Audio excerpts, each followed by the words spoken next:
Hello, you are watching Shalom World News. I'm David Kerr from Lansing in Michigan, and these are your latest news headlines from around the world. At least 15 people have been killed and 2 others injured following a suspected Islamist terror attack upon a Catholic church in Burkina Faso in West Africa. The attack took place during Sunday Mass in the village of Essakane in the northern Oudalan province, which is close to the border with Mali. A statement from the Vicar General of the local diocese said that 12 people were killed instantly, while 3 others died in hospital. Abbot Jean-Pierre Sawadogo said he invited all to pray for those who died in faith, for the healing of the wounded, and for the consolidation of grieving hearts. More than a third of Burkina Faso is currently under the control of Islamist insurgents.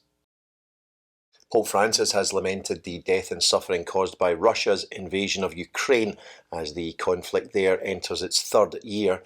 In remarks to pilgrims following the Sunday Angelus, the Pope warned that the war in Ukraine is not only devastating the region of Europe, but unleashing a global wave of fear and hatred, while renewing what he called his vivid sympathy and prayers for the tormented Ukrainian people. The Holy Father pleaded for the recovery of that little bit of humanity that will allow the conditions for a diplomatic solution to be created in the search for a just and lasting peace. Meanwhile, President Volodymyr Zelensky of Ukraine says that 31,000 Ukrainian soldiers have been killed over the past 2 years of conflict.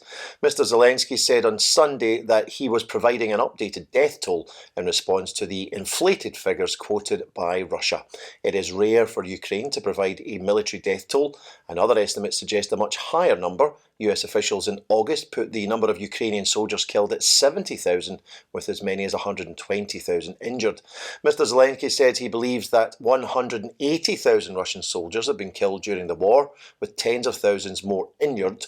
In February, the UK's Ministry of Defence estimated that figure to be much higher, with a Russian death toll of 350,000 troops killed or injured. The Ukrainian Catholic bishops of the United States have become patrons of a new effort to help their homeland recover from years of conflict. The Healing of Wounds of the War in Ukraine Fund presently amounts to over $7.5 million.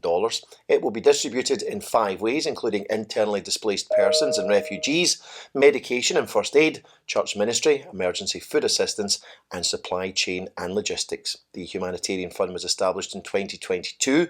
It represents the 4 eparchies of the Ukrainian Catholic Church in the US. A priest and 6 religious brothers have been kidnapped in the Haitian capital of Port-au-Prince. The abduction took place on Friday. The 7 men taken captive belong to the congregation of the Brothers of the Sacred Heart, who operate a school in the Bicentinière district of Port-au-Prince. The religious orders say the kidnappers have already demanded a ransom to secure the release of those held hostage. The Caribbean island of Haiti has been plagued by kidnappings in recent years.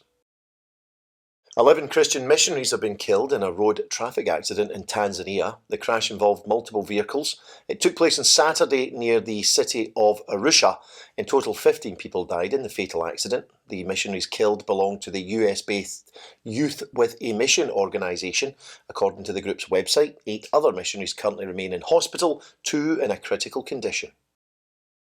Lawmakers in West Virginia have initiated legislation that would make it a criminal offence for educators, including teachers and librarians, to expose children to obscene materials without parental approval. House Bill 4654 is now before the state Senate in West Virginia after gaining approval from the lower house of delegates.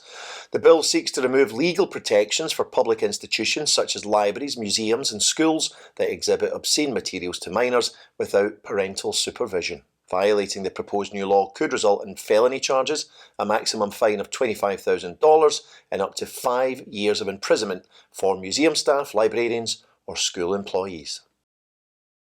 A sketch of the crucifixion created by the imprisoned Hong Kong Catholic and pro-democracy activist Jimmy Lai has gone on display at the Catholic University of America in Washington, D.C. The large drawing depicts Christ on the cross flanked by 8 orange flowers.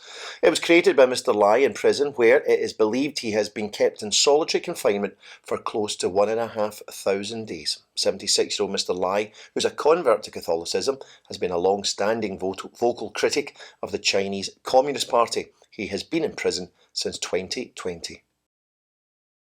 Finally, in a bid to boost the low birth rate in South Korea, one of the country's biggest companies has announced they are paying $75,000 to any employee who has a baby. The Boo Young Group, whose activities include construction and property, say they've already paid out $4.8 million to employees since 2021, according to the Korean Peninsula Population Institute for Future.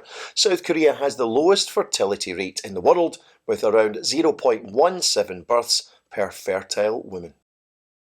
Well, that's your latest headlines for now. Do join us for more tomorrow. You can also join us at swnews.org for news updates. Shalom.